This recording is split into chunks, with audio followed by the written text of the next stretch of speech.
Before starting today's talk, would you please help me invoking the Buddha's name 3 times? Namo Shakyamuni Buddha. Namo Shakyamuni Buddha. Namo Shakyamuni Buddha. Good afternoon. Thank you for everyone for coming. Quang is still out of town, so I will be taking over for today's Dharma talk. He'll be back next Sunday, so we'll continue the Dhammapada with his teaching.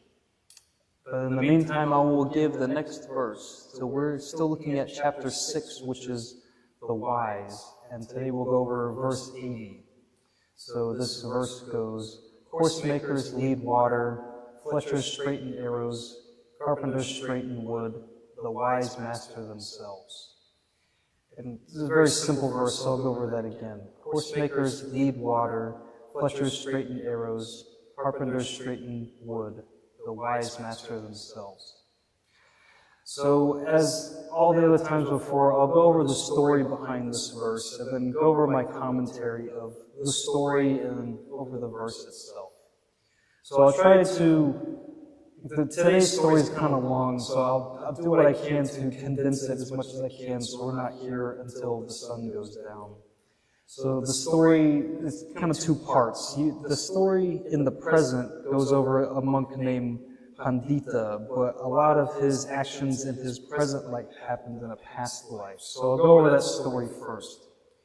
So this goes into his past life, which was in the time of Kasyapa Buddha, which was many kalpas ago before the current Buddha, Shakyamuni Buddha. So this Buddha and his retinue of bhikshus they had just finished having a meal, and the Buddha decided to give a Dharma talk to talk about what it means to give and really to encourage others to give, because he had been thankful for the meal that had been given to him. And then in this talk, he has said that there's 4 different types of people who give and encourage to give. There's the person who gives, but does not encourage other people to give. And he said that in a future lifetime that this person would acquire great wealth, but he would not have a retinue of people to share that with. So he'd have all these possessions and all this stuff to give, but really no one to give it to. And by the retinue of people, it's like friends, it's family, it's colleagues, it's acquaintances, just people around him that he could share things with. And the second person is someone that doesn't give, but he encourages other people to give. Where in a future life, this person would not have any wealth, but he'd have a bunch of friends. So he would have all these people in his life, but he'd have nothing to contribute to them. He was kind of this, you could say, this friend that just kind of there. They don't really do anything. Where the third person is someone that doesn't give and does not encourage others to give. To where this person has no friends in a future life and thus has no wealth as well. Where the last person is someone who gives and also encourages others to give. So in a future life, they will have a whole bunch of wealth, a whole bunch of things to give, and also a lot of people to give those things to. And after he gave this talk, one of the lay people in the audience was inspired and said, well, I'd like to put these teachings into practice. I would like to be generous and give a meal to these monks that have just given this talk. So he goes up to Kasyapa Buddha and he says, I would love to feed you and your Sangha, but how many people do you have in your Sangha? And this is where the story gets a bit exaggerated, and you kind of take it at face value. These numbers are huge, and there's some mythical elements to these stories. So that's kind of what it is. It's just a story. It's to explain a concept rather than it being totally true. To where the Kasyapa Buddhist tells the layman, well, I have 20,000 monks at this temple. And he goes, well, I know about 20,000 people, so I could go ask them and go solicit meals for each one of them. And that's exactly what he had done. So he left the monastery and he went out into his village and he could go talk to people and say, hey, I'd like to provide meals for a monk. Would you like to help me out with that? And some people, they were fine with giving 1 meal, 2 meals, 10 meals, or there's some people that could provide hundreds of meals for hundreds of monks. And he would go around town, and as people would say they would give these meals, he'd write it down on a leaf. He'd say something like, yeah, Joe, he's going to give 50 meals, or Sally, she's going to give 2 meals. So he's keeping a log of all these people that are going to give. Where in this town, we come to a previous birth of Pendata, who in the present life we'll get to, but in this previous life, he was a great beggar. So much so he was known as Mahadugata, which translates to the great unfortunate one, because he kind of just lived on the street, he lived on leftovers, and he didn't have anything for himself. But then the solicitor treated him the same regardless. He came up to him and said, I'm looking to provide meals for the monks. Do you have anything that you could give? And Mahadugata replies, he's like, what would I have to give? I can't even provide for myself, let alone someone else. What do you think I could do? I can't really do anything. But then it occurred to the layman that this kind of applies to the teaching he had just heard, to where if you had in the previous life not given, and you didn't encourage other people to give, and in the next life you'll have nothing, you won't have anything, you won't have any people to share that with. So where the solicitor tells Mahadugata, he asks him, do you think you live in your current situation because in previous times you had never given? And this kind of moves Mahadugata to tears. He goes, perhaps you're right, because I had never put in the effort to do these generous things towards people. That's probably what put me in this somber situation. So he makes this vow that he goes, I will do what I can in the next day to provide enough food for at least 1 monk, so write me down for 1 person. And the solicitor promised, and he said, okay, I'll give you 1 monk. And then as Mahadugata goes away, it kind of occurs to the solicitor, he goes, I don't know if this man can actually provide 1 meal for a monk. So he doesn't even bother to write his name on a leaf, and he's like, it's just 1 monk. I don't know if we'll be able to do it. So he doesn't end up writing the name down on the leaf.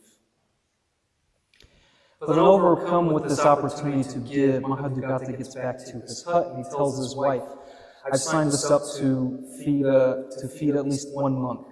And instead of her going, we live in poverty, we have nothing to give, she kind of comes to that same realization going, maybe we're in this because we've never given, but we have the ability to give. We're both young, we both have the strength to go out and work. We can go work for someone in town, maybe receive some food, maybe receive some money to go buy some food.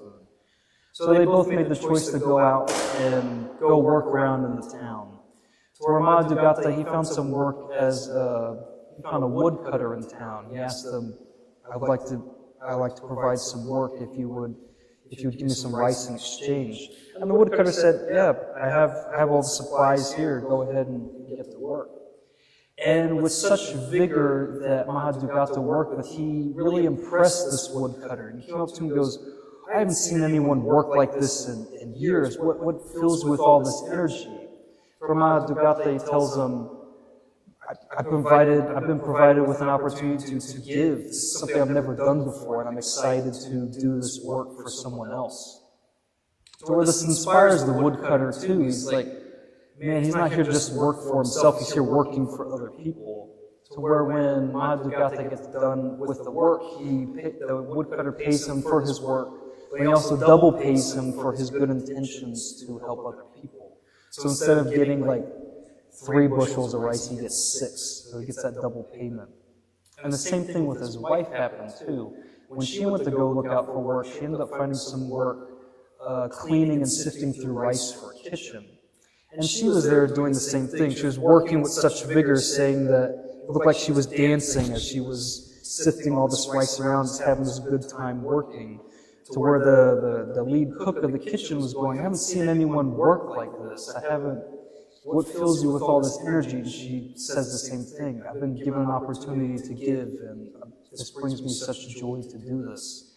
And the same thing happened with her. At the end of her shift, she gets paid in rice, but also gets the double payment, because the lead cook just sees that she's not only working for herself, but working for somebody else. So then the two come back home, they retire for the night, and then the next day they start to prepare all the food, or prepare all the rice that they've gotten. But they didn't think that the rice was enough, so Mahadugata had the idea to go, well, let me go down by a nearby river, and I'll go gather some leaves, we can make some sort of salad for one of the monks will provide for. And as he leaves, he gets to the river and he sees this fisherman. And the fisherman's very curious. You just see this man kind of rummaging through all these leaves, and he goes, well, what are you doing over here?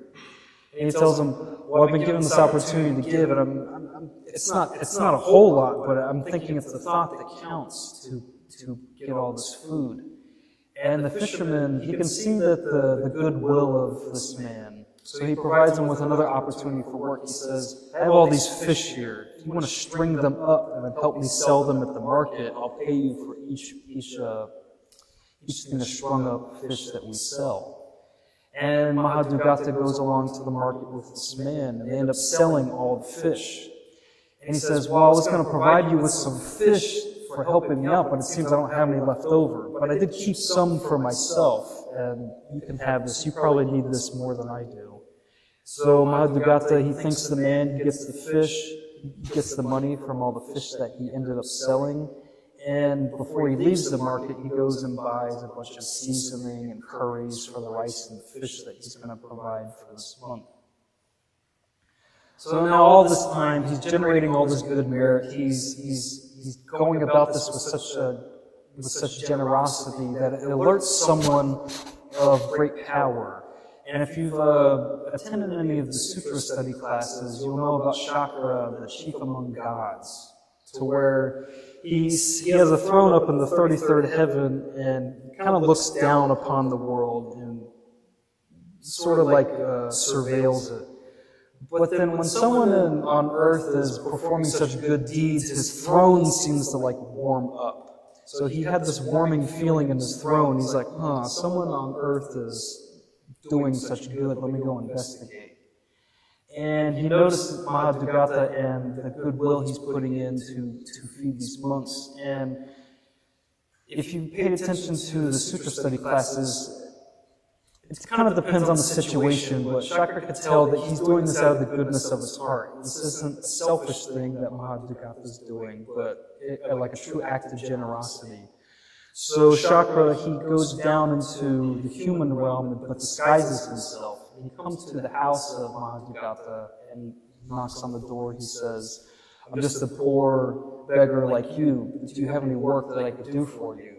And Mahadugata says, well, I'm trying to prepare all this food for a monk later this afternoon. If you want to come in and help, you can do that. If you want to help and cook. But he says, I don't have any money to pay you, and all the food's kind of going towards the monks, so I can't return any favor for it.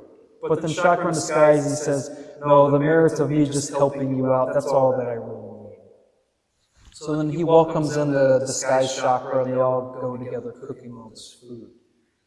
And so then they get sort of done cooking, to where Mahadugata goes, let me leave, let me go talk with the solicitor, let me go get the monk that's been assigned to us. So he leaves the house, and he goes talk with the solicitor. He says, all right, I got my meal, it's almost done, I'm almost ready to have the monk come to my house, so where is he? Where's this monk you've assigned? And he looks through his pockets, and he brings out all these leaves, and he's like, oh, I remember. It's like, I forgot to write your name down on a leaf. And he's like, well, my solicitation job works so well, I actually assigned like literally all the 20,000 monks, so I have no other monks to give you. And this really tears Mahadugata apart. He's like, man, I really had this opportunity, and it's not wasted, but I have all this food, who am I going to give this to? And he sort of breaks down in public and starts to cry. And all the lay people, they see this scene and they go, man, the solicitor promised this thing to this man and he's not able to fulfill his promise. But then the solicitor, he remembers, like, okay, there's one monk that hasn't been accounted for, and that's Kassapa Buddha himself. He has not been assigned a family to receive a meal. And he says, if you feel it in you, you can go ask him yourself if you can provide that meal, to where Mahadugata says, thank you, let me go ask the Buddha. And about this time, there was some royalty and some kings visiting the Buddha at the time to await the Dharma talk. And as they see Mahadugata come into this room, they go, what are you doing here, beggar? This is a talk for kings. This isn't for lowly people like you. And he says, I'm not here for the talk. I'm only here to offer a meal to the Buddha. To where he prostrates before the Buddha, and he says, as a token of my appreciation for all you've done, I'd like to offer you a meal. And to where silently, Kasyapa Buddha, he picks up his alms bowl, and he gives it to Mahadugata. And this totally astounds all the kings. They're going, oh, he's showing all this, what's the word I'm looking for? He's showing all this respect to this poor man. He gave him his bowl. And immediately these kings, they go try to buy the bowl off of Mahadugata. They're like, we'll give you 50,000 gold. Or another king goes, I'll give you 100,000 gold. Or Mahadugata goes, I don't want any of the gold. I just want to fulfill my vow of providing a meal for a singular monk. So then now he leads the Buddha back to his hut. But all the kings come along with him as well. Because they had in their mind going, this is just a poor man. What kind of meal could he provide for a man of such stature as the Buddha? So they're thinking, if this man can't provide a meal, we'll provide a proper meal for the Buddha after we get done with this. And about this time, Mahadugata's wife and Shaka were done cooking. So when they came in the home, they see all this food out there. They see all this rice and all these curries prepared for a singular monk, but since they had the Buddha there and all the kings, he was actually able to feed all of them. He fed the Buddha, he fed all the kings, and this generated all this great merit for him. So then now, at the end of Mahadugata's life, when he died, because of all the merit that he generated, he was reborn into one of the Deva realms. And he lived for all these kalpas as they went by, until finally he was born into the present situation that relates to the verse. To where now he was Mahadugata in a previous life, and through all of his good deeds, he was born into a better life, known as the person Pandita. Where Pandita was the son of a wealthy family, but this family had trouble conceiving a child. So finally, when Pandita was born, the mother had made a vow saying, I'm so thankful for this child that whatever they desire, I'll fulfill those desires. To where finally, when Pandita was 7 years old, he made the proclamation to go forth to become a disciple of. He picked in particular Shariputra, and he had let his mother know that I would like to go and be a monastic, to be a student of Shariputra. And the mother told him, I was so thankful for your birth that I made this vow that I will fulfill every wish that you wanted.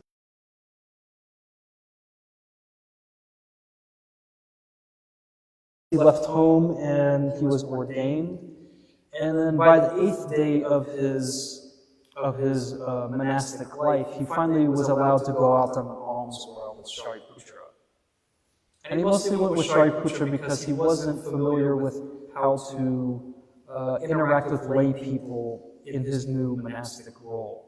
So Shariputra was mostly there to show him the ropes. He's like, this is how you interact with the lay people. This is how you conduct your behavior. Just try not to be a nuisance when you're in public. You're here for one thing. And just showing him how monastics are supposed to act when they're outside of the temple. And then as they were walking around, he notices 3 sights. He notices 3 groups of people working. He notices the course makers, like in the verse, the fletchers, and the carpenters. Where Pandita asked Shariputra, what are these people doing here? Shariputra tells him, well, the course makers, they're leading water through canals so they can go bring that to all the grain fields for irrigation. And he tells them that the fletchers are there straightening out wood to make arrows. And then the carpenters are there manipulating all this wood, working with it to make wheels for all the carts that they're going to use. And this all made sense to Pandita, but he asked him, well, do any of these things have thoughts? And Shariputra tells him, no, the water doesn't have thoughts, and the wood that they're working with, they also do not have thoughts. And it kind of stirs in Pandata's mind. He goes, well, if these things don't have thoughts, but they're able to be turned into such great creations like arrows and canals and wheels, if all these thoughtless things can do great things, then how is it, can a person who has control of their thoughts, can they thus master their mind? And the sort of stirred in his mind as he's going on this alms roll, so eventually he couldn't take it anymore and asked Shariputra, I would like to make a request to go back to the temple. I want to contemplate on this idea of mastering the mind, since you're a being with thoughts, and is it possible to control your mind? And Shariputra asks him, yes, I can finish this alms round, I'll get food for you, I'll get food for myself, and when I'm done, I'll come back, I'll bring the food to you. So Pandata, he leaves the alms round, he goes back to the monastery. And he locks himself away in his cell because he goes into this contemplative meditation to go and master his mind. He was looking to enlighten himself through this contemplation. And then in the process of doing this also alerted Chakra again, kalpas later, to where his throne started to heat up. And he goes, someone's cooking up something in the world. He goes and investigates. He sees Pandata trying to attain the fruit of arhatship, trying to lead himself on the path to enlightenment. And this really brings great joy to Chakra to see someone trying to do this for himself. So he gathers the 4 great kings of the heavenly realm and he says, let's go try to make the most tranquil environment for this disciple so he can have a great contemplation and hopefully achieve enlightenment. So to do this, Chakra and the 4 kings, they stop all the wind coming through the countryside. They stop all the birds so they won't be chirping around. They stop the sun in the sky and they stop the moon in the sky to make this most serene, tranquil environment so he can have this supreme meditation session. And this also alerts the Buddha too, because as someone is about to achieve enlightenment, the Buddha gets alerted of this as well. And he wants to help him out in the way he can too. So now this is Shakyamuni Buddha. This is more in the present time. And he sees Shariputra coming back to the temple. And he realizes that Pandata isn't quite yet enlightened, but Shariputra is going to come and disturb his meditation. He probably won't reach that status of enlightenment. So the Buddha goes outside Pandata's room. He kind of posts himself there. He waits for Shariputra to come there. And as soon as Shariputra comes to the door, he sits there and he questions him. He kind of gives these riddles to Shariputra, only to delay him from entering the room because Pandata hadn't reached that stage of enlightenment yet. Where finally, after this series of questions, the Buddha realizes, oh, Pandata, he's done it. He's reached that stage of enlightenment. He's done it all by himself. Where finally, he stops questioning Shariputra. He allows him to come inside the room. And the Chakra and all the heavenly beings, they say, our job is done. We've done what we can for this person. Let's all go back to our own realm. So that's kind of how that story ends. Pandata, he attains this fruit of arhatship. He enlightens himself. Chakra and the 4 kings, they go back to their realms. Shariputra is able to deliver the meal for Pandata. And then finally the Buddha gives the following verse. So he says, horse makers lead water, fletchers straighten arrows, carpenters straighten wood, and the wise master themselves. So this was the whole story of how this verse happened. So I'll attempt to give my commentary on this. I'll kind of go story by story. So the first story wasn't entirely related to this verse, but in both lifetimes, Pandata had acted to straighten his mind, to improve his actions, not only for himself, but for those around him. Where in the previous life, he was more action-based. He was looking to find work to provide for the monks to feed them. And then in the next life, it was more through contemplation that he was able to straighten his mind. So then, the previous life is by action. through his present life, it was through contemplation. And all this really summed up to the master of his own mind in the second lifetime. And I guess I go into what the straight mind is, this last verse, the wise master themselves. Because to have a straight mind is to live simply. To have a straight mind is to just live in simplicity, to where you contrast that with, you would say, a crooked mind, and contrast to something that's straight to something that's crooked. It has this complicated pattern to it. And this complication, or I guess this crooked mind, leads to complications in life. And through these complications, it kind of brings harm to themselves, it brings harm to others. And in living with this crooked mind, they bring these complicated qualities to themselves and others. By complicated, I mean someone that lives with a crooked mind, they're most likely live with deception. So they're constantly lying to people, they're making these false realities to bolster themselves, to really make a life that they want to see and not one that's wholly true. And they do this through manipulation, they do this through deception of others, and just telling these lies. But then it complicates things, because you have to start thinking, well, what lie did I tell this person? Or what was I making up in this situation? So instead of just letting things go and just living a simple life, you have to go through, it's like, okay, let me try to get my story straight so I make myself look good. Instead of just living honestly, and which would lead to a much more simple situation. But another thing that also complicates life is living with harm towards others, because this just breeds resentful relationships, and it makes it harder for other people to work with you and that want to be around you.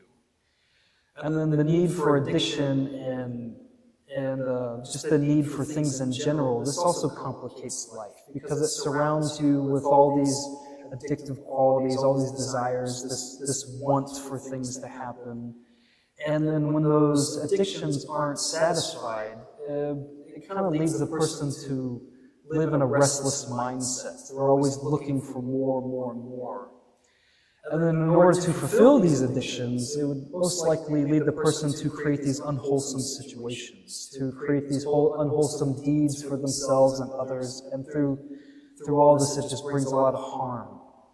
And another complicated, or I guess another crooked quality that leads to complications is a mind of jealousy, because that leads to envy. It leads to kind of like what I said about addiction. It's just wanting for more and more and more. It's not being content with what you have. To where the jealous thoughts and actions, they complicate relationships, they ruin friendships, and it makes it harder for people to be around you. So this is kind of where the crooked mind leads to. And then you can kind of see where I thought of this myself, the metaphor of the arrow. If you take the Fletcher one, as they straighten arrows, you could take the shape of a straight arrow versus the one of a crooked arrow, thus being the straightened mind and the crooked mind. So with a crooked arrow, as you try to shoot this thing, it's not going to go through the air cleanly. There's a lot of resistance as it goes through the air, and in the end, it kind of just falls out of the sky. It doesn't hit the target that someone's aiming at. So where the straightened arrow doesn't have any of these faults, it doesn't have these complications in its pattern, it's just this simple, straight shape. And because of that, as the person shoots this arrow, it just flies easily through it. It's able to flow through the air and hit its target every time.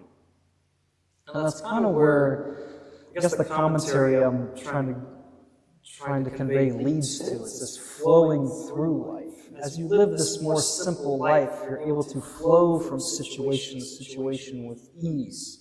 There's no resistance in there. It's where, when you have these crooked qualities, you kind of make these complications where you're resisting things in life, and you're not able to flow freely as someone that just has a straightened way of living.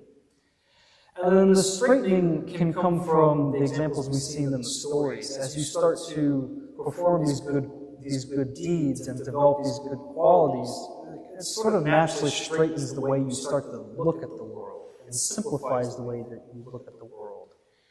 And it can come through the good deeds and actions like we saw in the first story, and it also come from contemplation like in the second story, of actually going into your mind and figuring out how it works. How does the mind react to these situations? What's wholesome and what's unwholesome?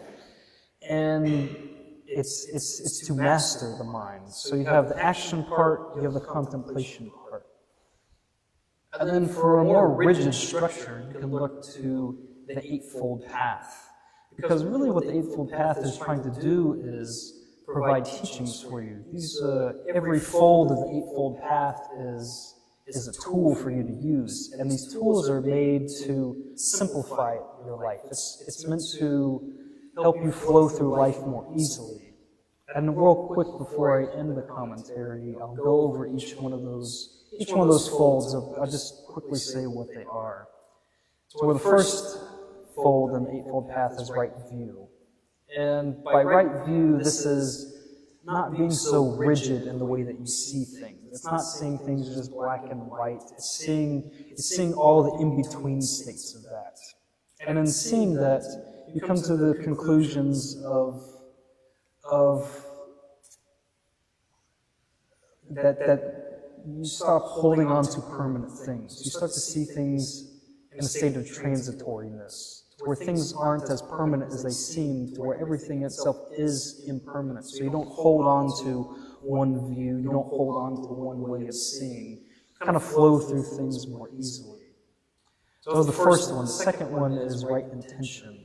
And this is it's the will to free your mind of these unwholesome thoughts and actions. As you start to see these unwholesome things arise in your mind, you have the will to see, this isn't helpful for me, it's not helpful for those around me, thus I want you to discard these unwholesome thoughts. The third one is right speech. This is simply just avoiding harmful speech towards others. This is using your speech to strengthen relationships. It's having speech that's pleasant to hear. And though you may admonish others, this isn't coming from a harmful way. It's not meant to invoke fear. This is meant to help others. So four is right action, and this is working for the good of others. What we saw in the first story, that one was all about action. It was about working for yourself or working for others to provide for them. This is where right action comes in. The fifth one is right livelihood, where this is simply just to respect life. This is to respect people's opinions. Though you may not agree with everyone, everyone's entitled to what they think. It would even go so far into your profession, to where are you working for the benefit of others, or are you working for the harm of some people? That's what it means to live in a right livelihood. Number 6 is right effort, and this is to resist unwholesomeness. Like I said, with right intention, as these unwholesome things arise in your mind, you're able to recognize that these aren't the most helpful things. For right concentration, this involves the practice of meditation. That simply is just sitting down in samadhi, concentration meditation, just focusing on one object. Or going so far as contemplation meditation, where you start to deconstruct the mind. The last fold is right mindfulness. And this is then having the ability to control the mind. You're present in every moment. You can see situations from all angles, and you're able to see what's the most helpful outcome. So all these folds of the Eightfold Path, they really work together to bring about that straightening of the mind, to where the wise one masters themselves. This Eightfold Path is to help you master yourself in the mind and in the body and everything that you do. It allows you to become like that straight arrow, to just flow through life with ease and not resisting life as it comes towards you. It will just take life as it is and to just flow with ease through all the events in life. So I've gone on for quite a while, so I'll now open it up to questions. I'll do what I can to offer any guidance if I can. If I can't answer the question, I'll do what I can to research that, and try to bring it up when Quang is here next week.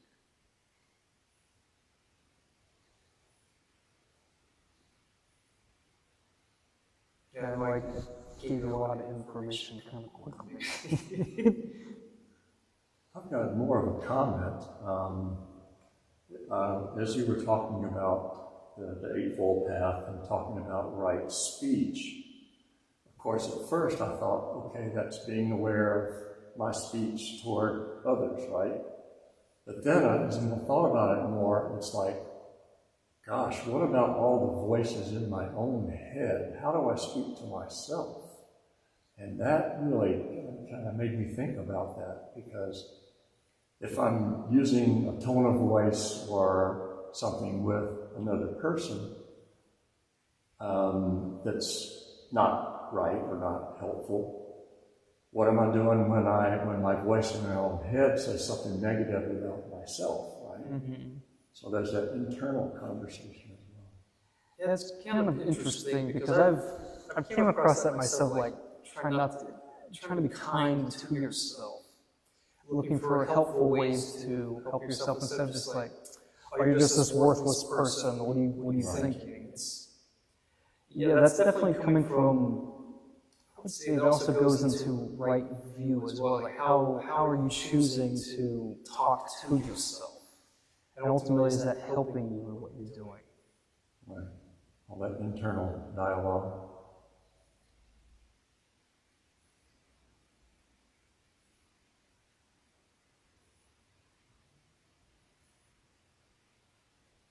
Well, we have no more questions, and we can go to a general chanting for today.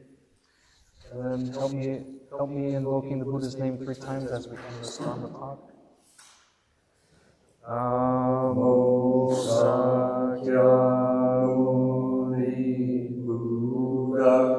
Namo Sakyamuni Buddha. Namo Sakyamuni Buddha. For any positive karmic action we have gained here, we share the merit with all sentient beings, so we wish them full enlightenment. Namo Sakyamuni Buddha.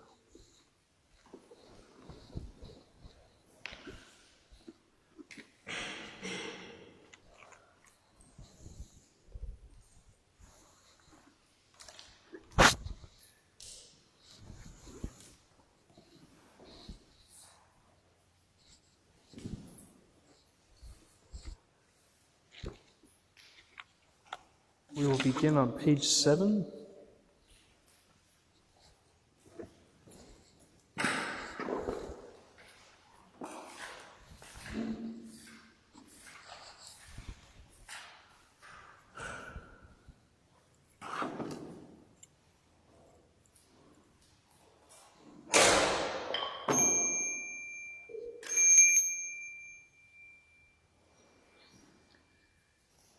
Body, speech, and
Bodhisattva and great Bodhisattvas.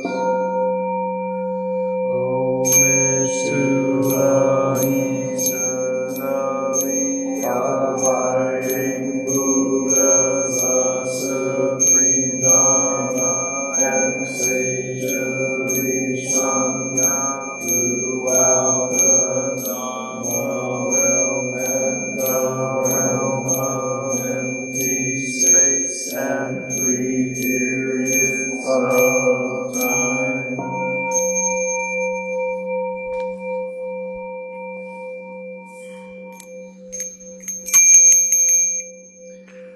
Homage to the fundamental teacher Shakyamuni Buddha, Maitreya, honored future Buddha, and Jushri, great wisdom Bodhisattva, universal great conduct Bodhisattva, Dhammapada Deva Bodhisattvas, and the glorious mountain assembly of Buddhas and Bodhisattvas.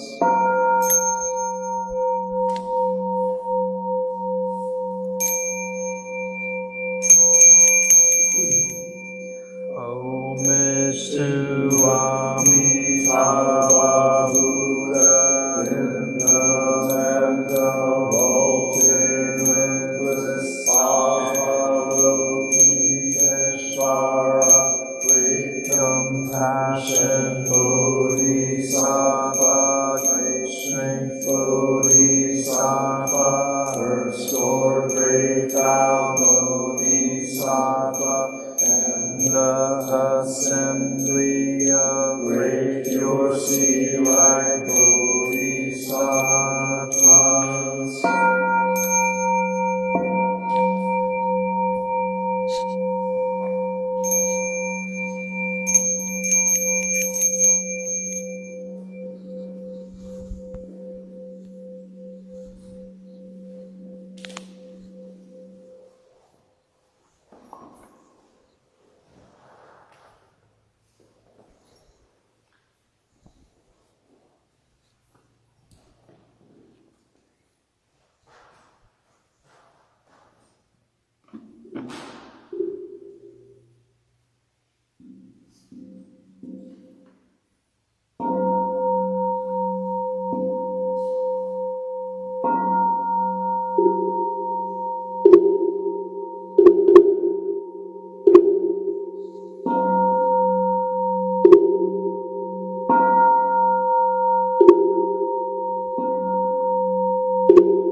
Te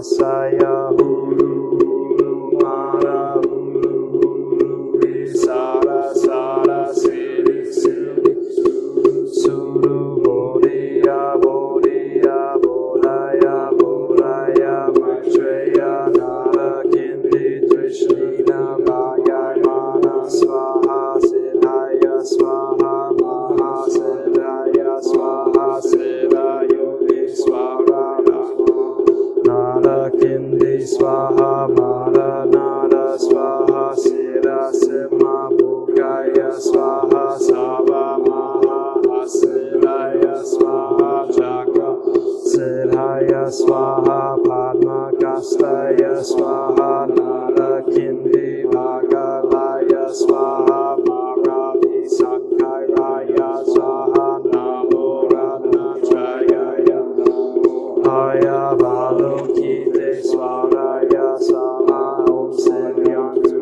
Mantra Padaya Swaha.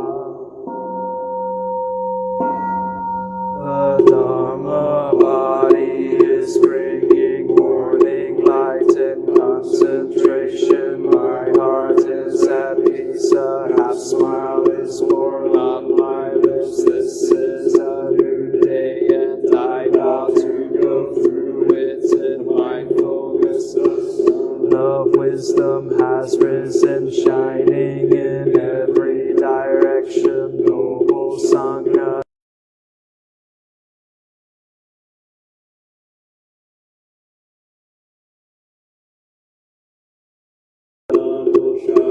Bunaye Budaya Dakya Bunaye Budaya. The unsurpassed, profound and wonderful Dharma is difficult to encounter in hundreds of millions of eons. I now see and hear it, receive and behold it. I vow to fathom the Tathagata's true meaning. Namo Shakya Muni Buddha, Namo Shakya Muni Buddha, Namo Shakya Muni Buddha. The one who bows and the one who is bowed to are both by nature empty. Therefore the between them is inexpressibly perfect. Practice center is the net of Indra, reflecting all Buddhas everywhere as my own person reflects in all Buddhas, to whom with my whole life I go for refuge. Offering light in the 10 directions, the Buddha, the Dharma, and the Sangha, to whom we bow with gratitude.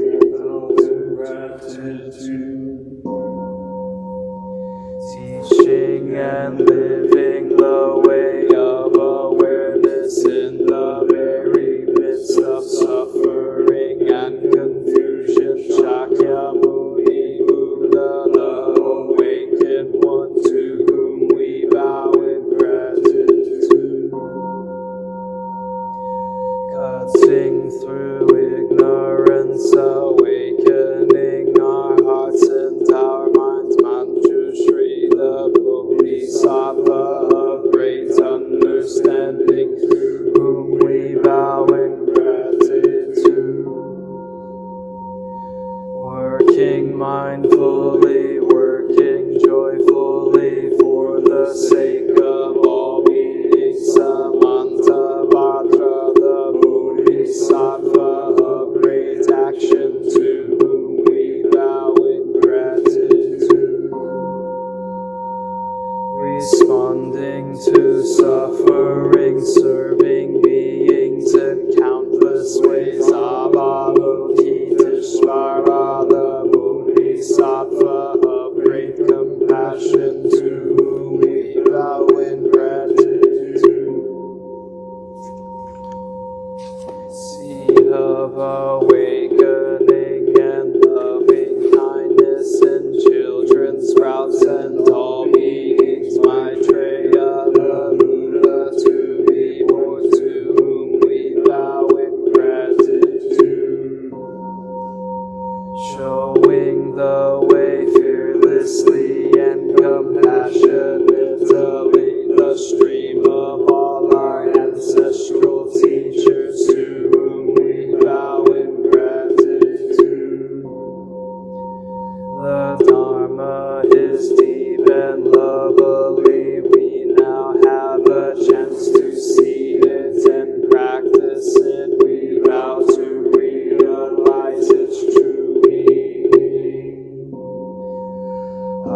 of the Prajnapadamita, the Bodhisattva Avalokita, while moving in the deep course of Prajnapadamita, and the five skandhas and found them equally empty. After this penetration, he overcame ill-being.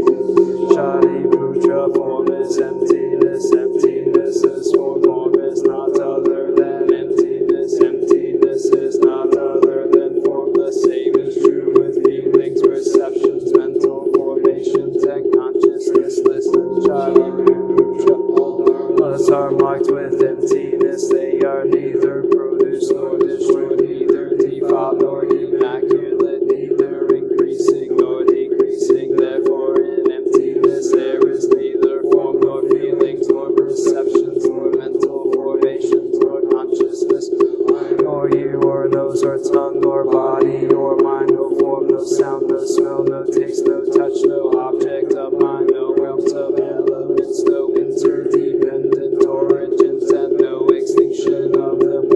Being, no cause of ill-being, no end of ill-being, and no path, no understanding, no attainment, because there is no attainment. The Bodhisattva's grounded Prajnapadamita find no obstacles for their minds, no obstacles they overcome fear, liberating themselves forever from illusion and realizing perfect nirvana. All Buddhas in the past, present, and future arrive at Anuttara Samyak Sambodhi. One should know that perfect understanding is the highest mantra, the unequaled mantra, the destroyer of ill-being, the incorruptible truth. The mantra of Prajnapadamita should therefore be broken. Gate, gate, pada, gate, pada, samgate, bodhisvaha. Gate, gate, pada, gate, pada, samgate, bodhisvaha. Gate, gate, pada, gate, pada, samgate, bodhisvaha.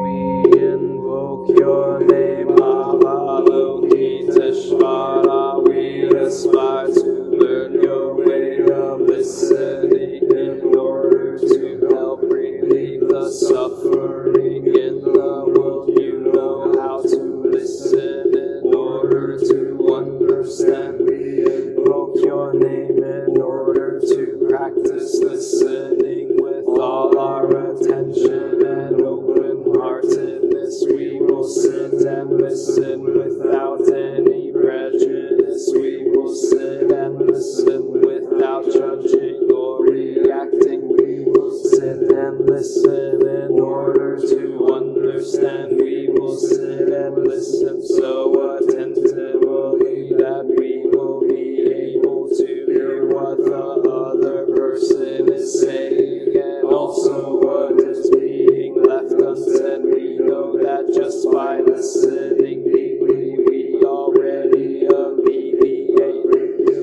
pain and suffering in the other person.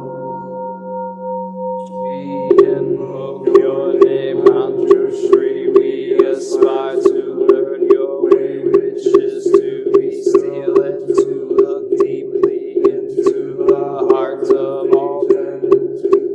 Hearts of people, we will look with all our attention and open-heartedness. We will look with unprejudiced eyes. We will look without judging or reacting. We will look deeply so that we will be able to see and understand the roots of suffering, the impermanent nature of all that is. We will practice your way of using the sword of understanding to cut through the bonds of suffering, thus freeing ourselves and other species.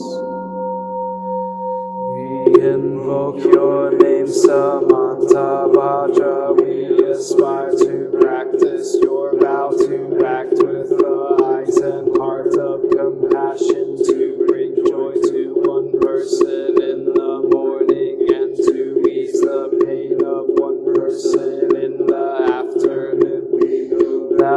happiness of others is our own happiness, and we aspire to practice joy on the path of service. We know that every word, every look, every action, and every smile can bring happiness to others. We know that if we practice wholeheartedly, we ourselves may become an inexhaustible source of peace and joy for our loved ones and for all species.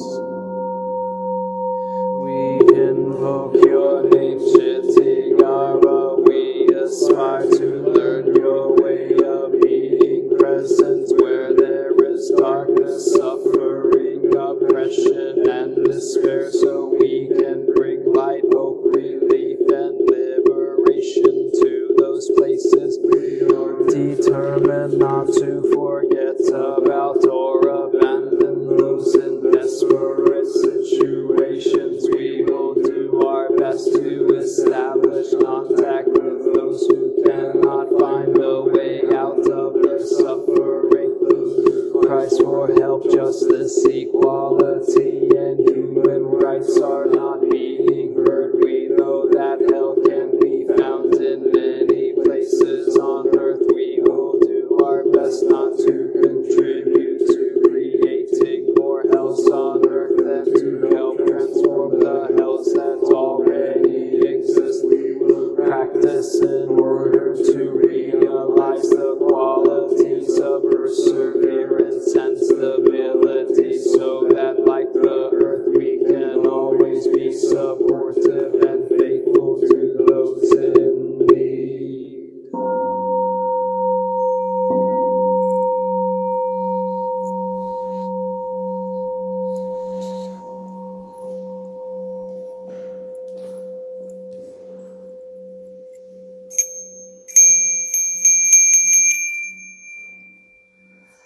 I take refuge in the Buddha, the one who shows me the way in this life. I take refuge in the Dharma, the way of understanding of love. Take refuge in the Sangha, the community that lives in harmony and awareness.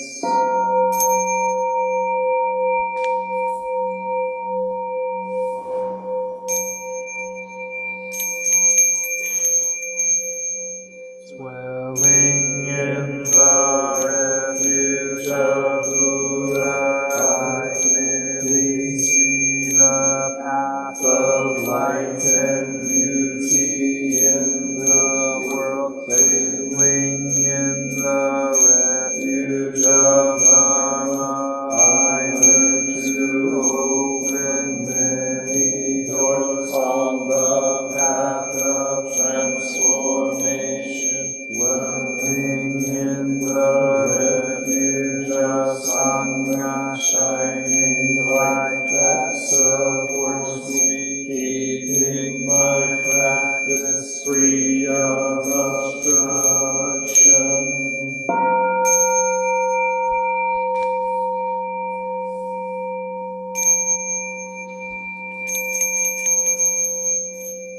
Taking refuge in the Buddha and myself, I aspire to help all people recognize their own awakened nature, realizing the mind of love, taking refuge in the Dharma, in myself. I aspire to help all people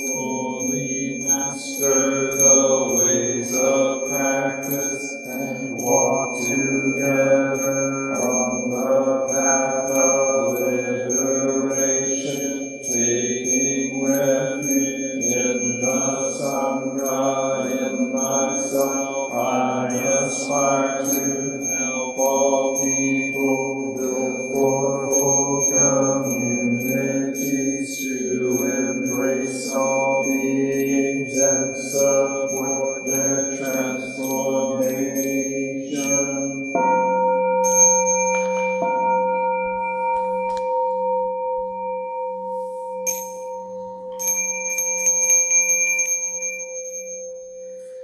Reciting the sutras, practicing the way of awareness gives rise to benefits without limits. We vow to share the fruits with all beings. We vow to offer tribute to parents, teachers, friends, and numerous beings who give guidance and support along the path.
Thank you very much. Thank you.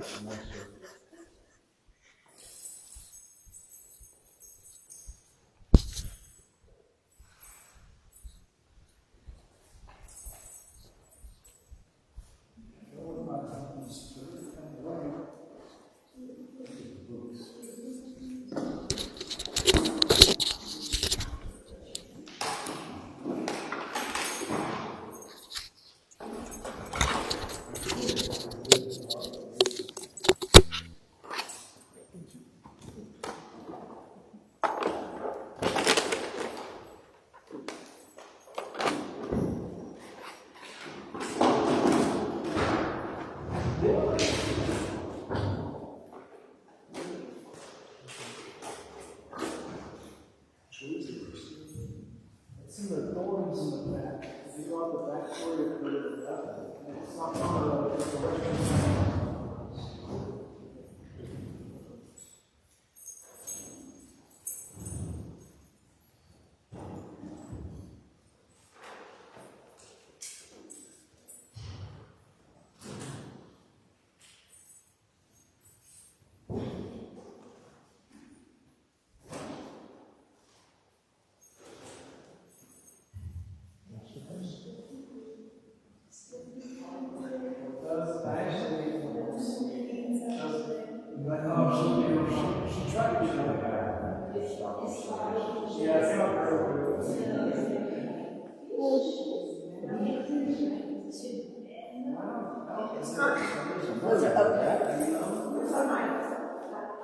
Okay, good. I just kind of put them somewhere they would get lost.